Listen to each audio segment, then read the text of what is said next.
We all know lobsters are a prized delicacy, but what else do we know? We all know lobsters are a prized delicacy, but what else do we know about them? Almika Brzezinski has consulted the experts and now offers this refresher course. Maine lobstermen like Bruce Fernald have been hauling lobsters from these waters for hundreds of years, setting their traps and pulling up the secrets of the sea. So how many years of lobstering is in your family? I'm the 6th generation. Bruce Fernald knows a lot about lobsters. She's starting to darken up under here. Yeah. See that black line coming down there? That's eggs starting to form. But when he took writer Trevor Corson on board as sternman, he found out how much he didn't know. Reading Trevor's book was an eye-opener. But I didn't realize how far it was going to go. It went pretty far, you know. It's true. It's true. All the way, actually. All the way. It gets pretty steamy.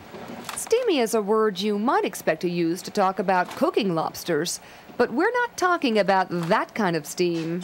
It just never occurred to me what interesting social lives and interesting sex lives they have down there. For hot stuff, you can pick up a Harlequin romance, all fiction. Or you can read Corson's book, The Secret Life of Lobsters, all fact. Let's talk about page 50, where, quite frankly, I don't even know if I can read this out loud. Again, the male responded immediately to the soft female scent. Sniffing with his antennules, he closed and lowered his claws, stood on tiptoe, approached the female and circled her.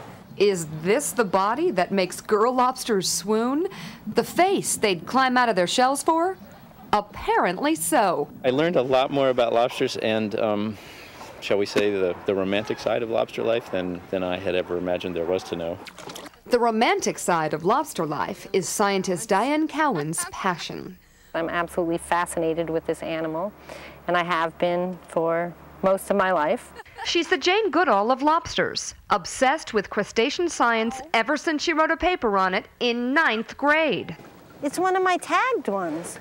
And why do you tag them? If you want to know the secrets of their life, you have to know who's who. Now Diane lives on an island off the coast of Friendship, Maine, with her dog Bear and 300 lobsters, who have set up housekeeping in an old lobster pound, where she can study their courtship rituals at close range. They do court. The female is the choosy sex. The female chooses a mate. The guy next door might be good enough, but she might be looking around a little further down the street to see if there's somebody better.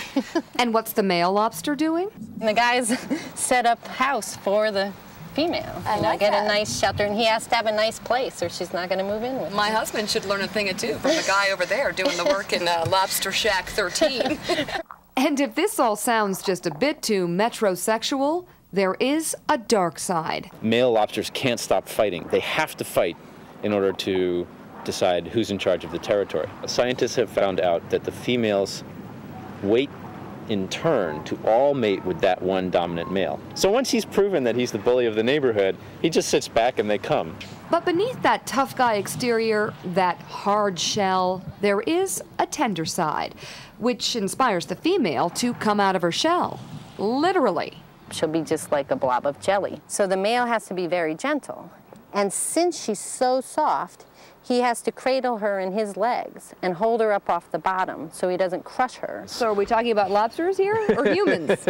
Sometimes when I describe this to people, it invariably brings up recollections of some bar scene. In fact, up and down the coast of Maine, folks are uncovering more and more about the secret lives of lobsters. Once a month at low tide, volunteers count the baby lobsters that hide under the rocks.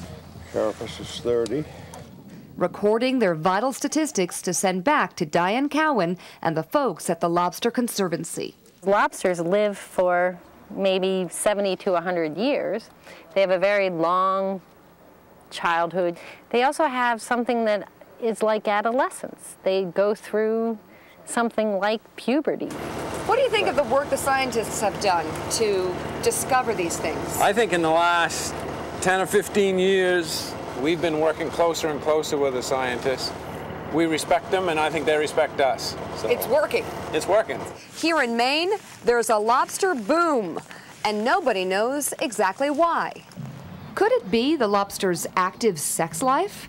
Could it be their hard shells and fighting spirits? Or could it simply be the natural cycle of things? We've been doing so much conservation efforts over the years that it's paying off big time. Bruce Fernald thinks the boom is because of the lobstermen themselves, who throw back small lobsters and big lobsters and put a V-notch in the tail of breeding females. That's the future. Now she's going to go back in the water and keep doing her thing. And the final question, the one we simply can't avoid. Can you eat them knowing what you know? Well, this is going to sound a little bit crazy, and I actually feel like going ahead and eating the lobster, even after you know everything about it, it's a little bit like reconnecting with that web of life. I like to think that I appreciate all aspects of this animal. Diane Cowan agrees, with just one exception. I wouldn't eat like one I knew. I can't explain it, but I'd only eat strange lobsters. With or without butter? With butter.